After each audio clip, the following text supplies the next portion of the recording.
시간 멈춰주시고 경비안전계장님, 최창복 경비안전계장님 앞으로 나와주십시오.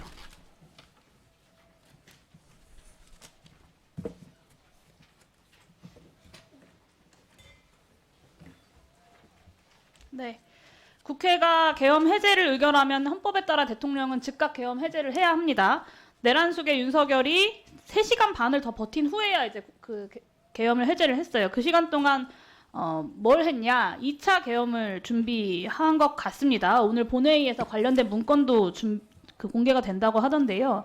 그 시간에 국회에서는 철수하던 수방사 계엄군이 국회로 재진입을 시도합니다. 알고 계시죠?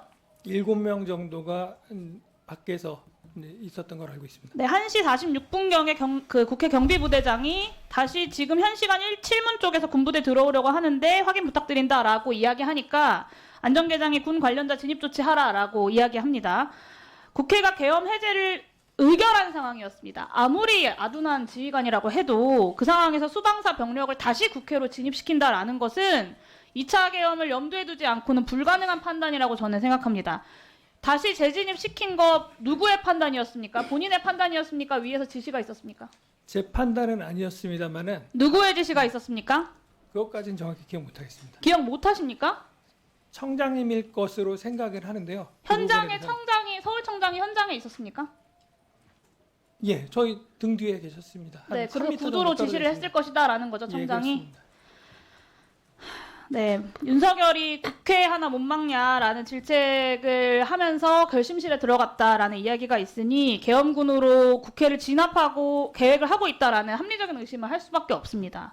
뭐 결심실 상황을 몰라도 사실은 그 상황에서 2차 계엄이 가능하다라는 것은 본회의장에 있는 저도 생각했었고 아마 현장에 있는 많은 국민들도 그런 판단을 하셨을 거예요.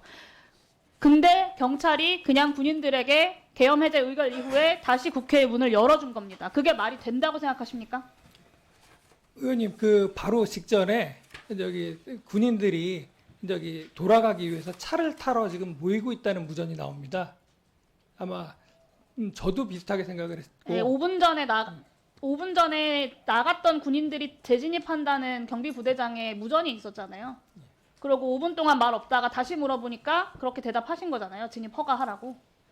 그러니까 나가는 과정이었고요. 그 사이에 보면은 국회에서 버스를 타고 같이 간다는 얘기가 있었습니다. 그러니까 그게 말이 되냐고 묻는 거예요. 국회에서 계엄 해제를 의결했고 그 현장에 있던 모든 국민들과 의원들이 다 2차 계엄에 대한 우려를 하고 있었습니다. 과연 계엄 해제를 의결했다고 해서 저 내란 수괴가 그 계엄 해제 의결을 따를 것인가, 이미 헌정 질서를 문란하게 한 사람이 라는 걱정들을 다 하고 있을 때 경찰이 다시 군인한테 길을 열어준 거라고요. 국회에 진입하는. 그 판단이 적절했냐라고 여쭙는 거예요.